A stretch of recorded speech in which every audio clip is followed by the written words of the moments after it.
Hi, my name's Gary Nicol, golf coach based here at Archerfield Links. I'd like to welcome you to the latest Lost Art of Putting video series in association with Odyssey Golf. The whole idea behind this series of drills and exercises is to help you not just play better and putt better and shoot lower scores, but it's to help you understand how perhaps you can train or practice better. And ultimately, we want you to hole more putts, shoot lower scores, and have more fun on the golf course.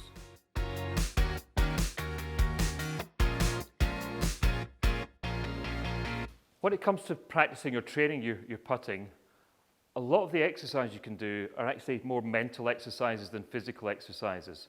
And sometimes a combination of the two can really help. So ordinarily, when we're going back to visualization, when we're visualizing what the ball has to do in order to go into the hole, we've asked the question, is it possible the ball can go in the hole? Absolutely. We've asked the question, what does the ball need to do to go in the hole? It needs to travel on a certain line at the appropriate pace for that line. And the last question, what does a really good putt look like? Well, if you're visualizing a kind of thin channel for the ball to roll down, so let's say that channel is kind of as wide as these two sticks are apart. When you look at that, it's going to be a bit of a daunting task. You're not going to feel perhaps all that comfortable, all that confident. So if you think about it, if you're going to have to roll the ball down a really thin channel like that, yes, it's leading into the middle of the hole, but again, it doesn't leave you enough lot of margin for error, so you may just tense up a little bit, may just get a little bit anxious. However, if we can widen that channel again and bring it out so that as long as we get the pace right, we've got a much bigger target, so the ball doesn't necessarily have to go right in the middle. As long as it finishes at the bottom of the cup in the middle, it can go in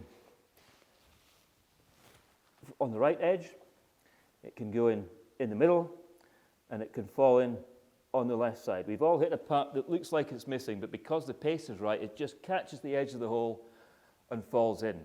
So if you think about it, you've got that wider, we'd like to look at it as visualize it as a 3-ball channel you can putt down.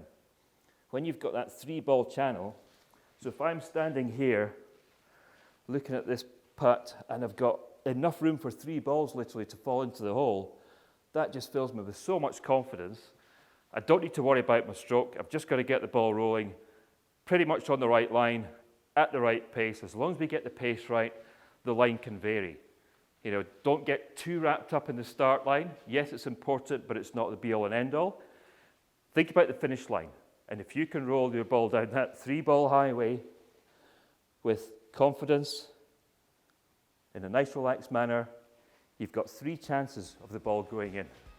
If you narrow that down again, you get a bit tense, you get a bit tight, get a bit anxious, not all that confident. I'd much rather see a 3-ball channel than a very narrow 1-ball channel. Try that next time you go out. Just visualize it in your mind and see what difference it can make.